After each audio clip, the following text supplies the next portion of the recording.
Niverina nahitana trangana coronavirus indray any amin'ny faritra Boeny, raha ny fanambarany gouvernoura ny faritra any an-toerana Mokotara Andriatomanga androany alatsinainy.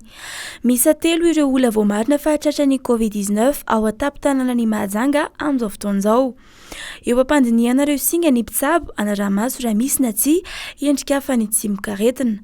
Tsy tafiditra ao anatin'ny atotanisany voakany sabotsy teo ireo tranga any amin'ny faritra Boeny ireo.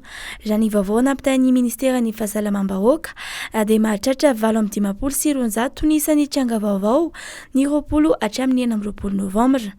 13 amin'izy ireo no nahitana fahasarotana ary 14 andeha avy eto Analamanga avokoa. Tsy tanteraka indray ny fitsidihany DN kita mpanatanteraka lefitry ny Tahirin'ny Firenena Mikambana momba ny mponina na UNFPA ny eto Madagasikara noho ny fepetra ara-pahasalamana misy any Etazonia sy manerana izao tontolo izao hatramin'ny sy ny endrika vaovao ny tsimokaretina coronavirus. Noferan'ny firenena Amerikana ohatra ny fidirana ny amin'ny ho an'ireo mpandeha avy amin'ny firenena 8 aty atsimon'ny Afrika.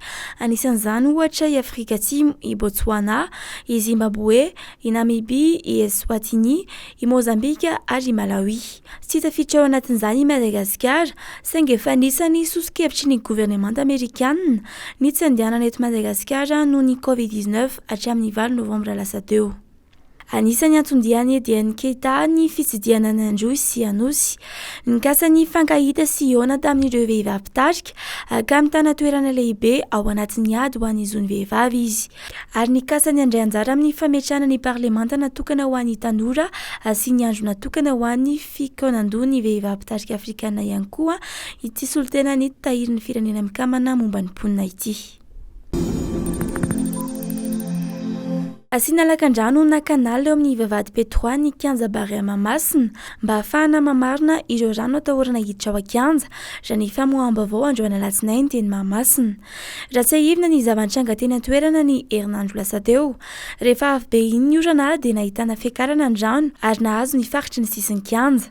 Nanambara ny sekretera-panjakana misahana ny tanàna Vaovao sy ny toeram-ponenana eo anivon'ny FITSIDIHANA Republique Gérard Andriamanoisoa fa resaka assainissement fanadiovana no nahatonga izany fa tsy misy olana mihitsy ny fanamboarana ny kianja satria vetivety deritra ilay ranon'ny andro eo amin'ny 10 hatramin'ny 15 minitra eo ary tsy tonga any amin'ny faritry ny kianja fa tetỳ ivelany ihany.